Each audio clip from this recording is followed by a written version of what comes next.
Hello, good afternoon, happy Thursday. Hope you are all gearing up for a nice 4th of July weekend. We had a pretty bad data point here this Thursday that led to a huge drop, but through the end of the day, markets all but sort of shrugged it off as the trading day progressed. My name is Brandon Steele, financial advisor with Mainsail Financial Group here in Bellevue. And our goal every Thursday at 3 is to bring to you the market news, the data, the trends we're watching, and hopefully weed out a little bit of the noise along the way. So going back to late last week, we had some housing data come out that carried over into Monday as well. We had pending home sales up 0.7%, and we also had new home sales up quite a bit as well. So believe it or not, we actually saw some pretty good housing data come out here this past week or so, which may have led to a little bit of some of the bit of growth we saw in the market, but obviously that didn't last, unfortunately, too long. Tuesday, we had consumer confidence data come out. The number was 98.7, which was below expectations, and quite a bit of a large drop from last month. So obviously we'll want to continue to pay attention to that. And, of course, this is a factor of the growing inflation concerns, a factor of the ongoing recession concerns. And so obviously the consumer is not feeling quite as confident at this point. Today, on Thursday, we had PCE inflation numbers come out, 0.6% again from the previous month. So this means that we're at 6.3% here in late June year over year. So, again, every time these inflation numbers come out, it seems like there's a surprise, but I'm not sure there should be.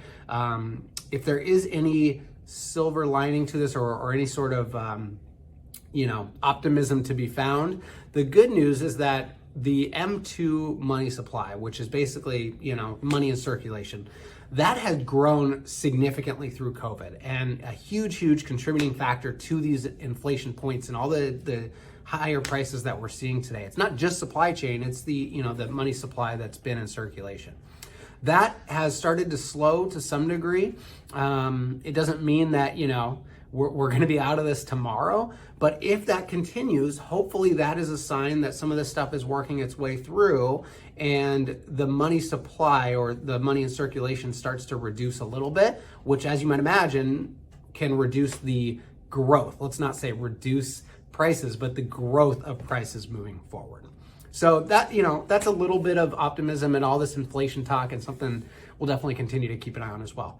But the big news today was real consumer spending down 0.4%. So again, starting the morning and trading today, we saw a huge drop based on worries that spending is slowing, and that's going to continue to reduce, therefore kind of increasing the concerns around a recession, right? We are very, very driven around the consumer here in the US. And so, it's a valid concern, right? If spending does continue due to higher prices, that could lead to a bit of a domino effect. So we want to really pay close attention to that. In the past, the spending number has continued to rise. So this is the first that we've really seen, a kind of a big number to the other side. So we'll continue to watch this. Obviously, a very, very important piece in the economy here.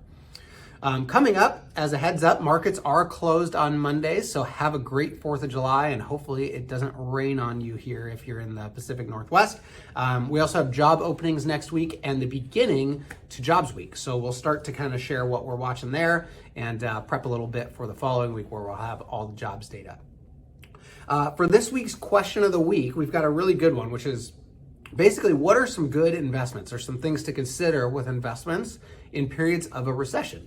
So remember, first off, we got to make sure we're in one. So don't take this as a sign that we feel like we're right in the midst of one here. We could be, but we'll continue to watch that. That said, the question is, if we are, what might be some good investments? And I will share that, some of this is stuff that maybe should have been considered ahead of time, but it doesn't mean that, looking into some of these things may not be helpful where we are today here, late June as well. Generally speaking, some good areas to look during a recessionary period are some of the, I'll call it more boring areas of the market, quite honestly. So things like consumer staples, right? For those who follow weekly, you've probably heard me say this time and time again, but consumer staples can be a great place because, especially with the inflation potentially causing a lot of this recession, when we have these spending numbers come out like we did today, generally speaking, people are not necessarily giving up putting food on the table, but they may be giving up things like going out to dinner, right? And so that's where you can see some of these consumer staples really kick in. It's the stuff we need regardless of how much it costs. So when prices go up, a lot of times as consumers, when we look to find areas that we can save, it's not necessarily the food we put on the table. It might be the extra trip or whatever it might be that, we're overspending in. Healthcare, energy, for those who follow the markets, you probably know energy has done very well so far this year. Utilities are also generally a good place to be. Again, it's the boring stuff, but it's the stuff that we need regardless of what the market is doing and regardless of how high the prices are. Unfortunately, we may need to keep the lights on, right? To some degree, I will tie real estate into that as well, but I will leave that with the asterisk that you really need to maybe pay attention to the kind of real estate, right? There are a lot of different types of real estate out there, and some may do better in a recessionary period than others. So be careful on that one, but certainly there can be some types of real estate that work well. The key, if I'm able to sum this up, the key to this is really looking for strong companies, strong balance sheets, companies that have shown time and time again that they can show consistent profits. And if I could put it in one word, it's quality, right? So really, it's making sure that you're investing in things that are going to be needed and that the companies have solid earnings and are very, very strong companies in general. So hopefully that helps. I think it was a very, very timely question. And obviously, if you have any questions for us, let us know. You can drop it in the comments below, and I will do my best to answer them in our question of the week moving forward. Have a great 4th of July. Again, hopefully it doesn't rain on us, but fingers crossed, and have a great holiday either way. We'll see you next Thursday at 3 p.m.